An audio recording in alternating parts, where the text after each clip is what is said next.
పేదింటి యువతుల పెండ్లిళ్లకు కళ్యాణలక్ష్మి పథకం ద్వారా 129 మందికి 1,22,87,064 రూపాయలను అందించారు. ముఖ్యమంత్రి సహాయ నిధి కింద 9 ఏళ్లలో 77 మంది పేదలకు 24,93,000 రూపాయల వైద్య సాయాన్ని అందించారు. రైతు బంధు పథకంలో 2018-2023 సంవత్సరాలకు గాను 663 మంది రైతులకు సాగు సాయంగా 5,85,28,000 రూపాయలు అందించారు. వాడపల్లి గ్రామంలో 426 మంది రైతులకు రైతు బీమా ప్రీమియం 3,487 రూపాయల చొప్పున 5 ఏళ్లలో 1,19,51,050 రూపాయలు బీమా కంపెనీకి చెల్లించారు.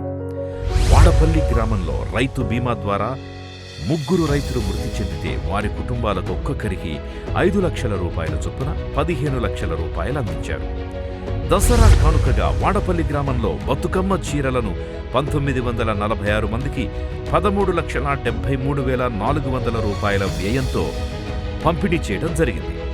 186 మంది చిన్నపిల్లల తల్లులకు 6,54,000 రూపాయల వ్యయంతో కేసీఆర్ కిట్స్ అందించడం జరిగింది.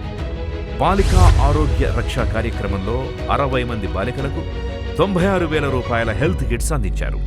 గొర్రెల పెంపకం పథకం ద్వారా యాదవులకు 118 మందికి 1,53,68,000 రూపాయలు అందించారు.